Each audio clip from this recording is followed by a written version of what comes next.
Good afternoon, Mr. Cole. This is jianqi.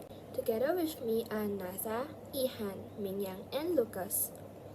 We are going to present to you in this video whether people can still achieve a comfortable retirement life despite their pathways that they have chosen and their different lifestyles. Well, we will compare two students, John, who went to junior college and a local university, and Kimberly, who went to polytechnic and immediately started working after. Two students coming from different backgrounds, taking different pathways in life. Will they both still be able to achieve a comfortable retirement? We will find out through calculating their full retirement saving and their Central Provident Fund known as CPF. Here's a brief project overview. In this video, we will introduce you what is CPF and show you where did the two students' pathway lead them to. Did they both successfully achieve a comfortable retirement life, or did they both fail to do it? We'll take you through our assumptions, considerations, and calculations. In the end, we'll then sum up our project with a conclusion. First of all, what is CPF? CPF is known as the Central Provident Fund.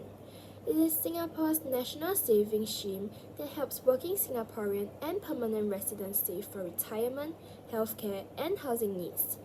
Contributions from both employees and employers are allocated into the ordinary account, special account, and MediSave account, each serving different purposes. Members can use their CPF savings to pay for housing, cover medical expenses, and invest in approved financial products.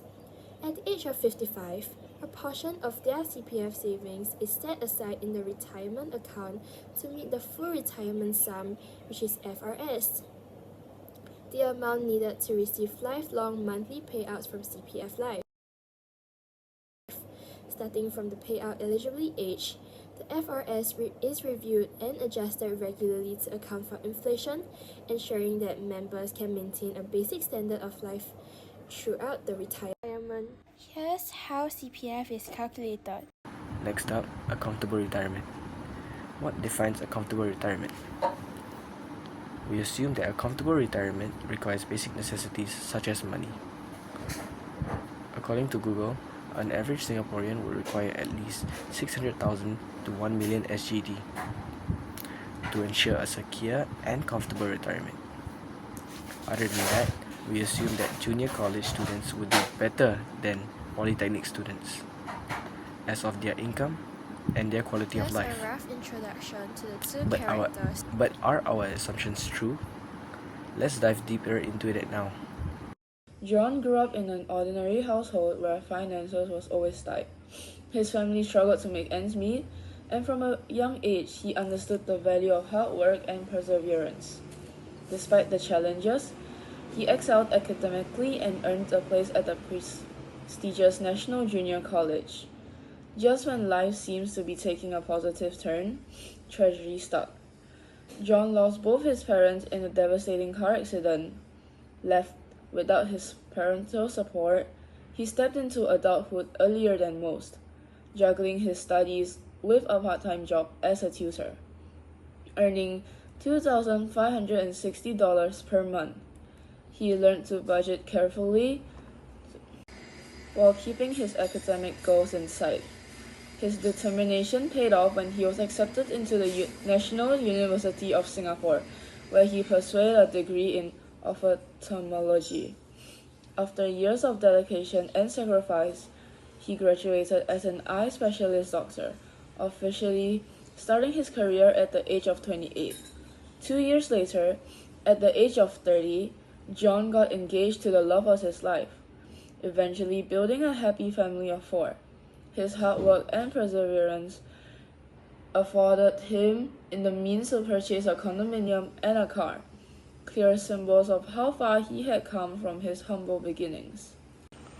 In contrast, Kimberly was born into a well-off family that provided her with a comfortable upbringing. Academically, she shone in combined sciences, physics and chemistry, and additional mathematics, subjects that became her strongest assets. With her parents covering all expenses, She entered Yihan Polytechnic without the heavy financial burdens many of her peers faced. Life was smooth and free from hardship until she faced a major setback. Failing to qualify for university was a turning point in her life.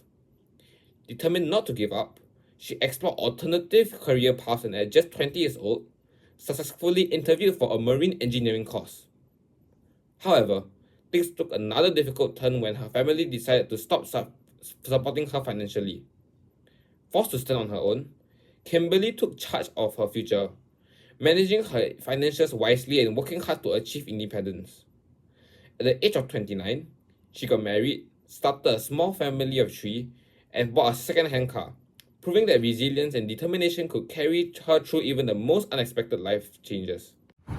Currently, the FRS is capped at $213,000. According to our assumptions that the FRS amount increases every year by 3.5%, the estimated FRS in 2065 is calculated at $843,429.78. The increase of the FRS is shown in the scatter plot. We will walk you through our calculations for John's salary. Referring to the website Salary Expert, the average starting salary of an ophthalmologist is $15,000. John will start off with a salary of $15,000 a month, increasing by 4.5% annually until he reaches the age of 32.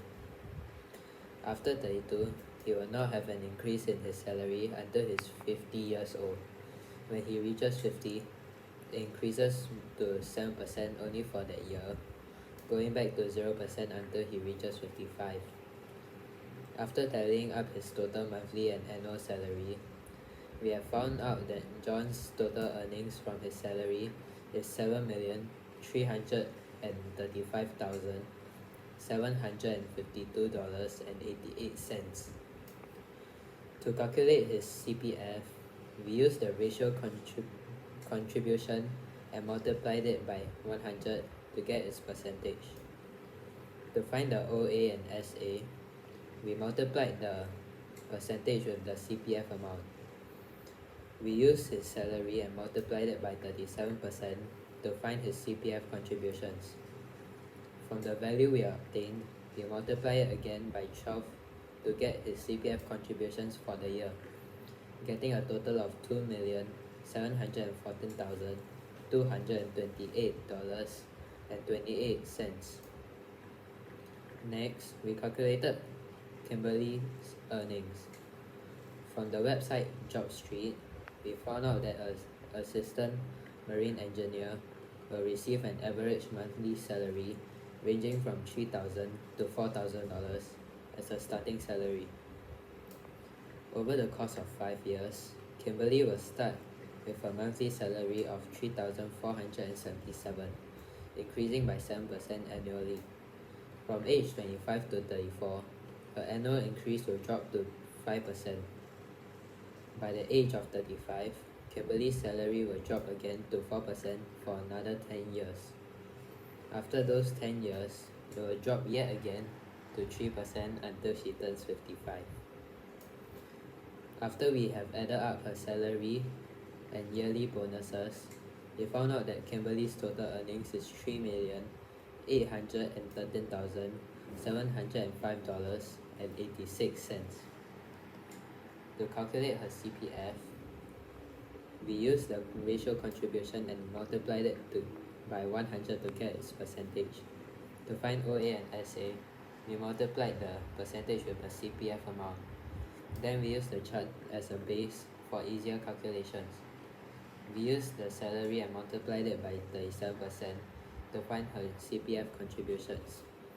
From the value we obtained, we multiplied it again by 12 this time to get her CPF contributions for the year, getting a total of $1,480,596.51. Using the estimated value for the FRS by 2065, Kimberly's OA plus SA amount by 2065 will hit a large amount of $1,077.561.72. John thus earned more than Kimberly and eventually gains more CPF and savings, a large amount up to $2,714,228.28, while Kimberly's CPF is as high as $1,480,596.51. But despite the income gap, they both still managed to hit an amount more than enough for them to achieve a healthy retirement. In conclusion, both John, the junior college graduate who pursued university, and Kimberly, the polytechnic graduate who entered the workforce earlier, has proven that there is more than one path to achieving a comfortable retirement.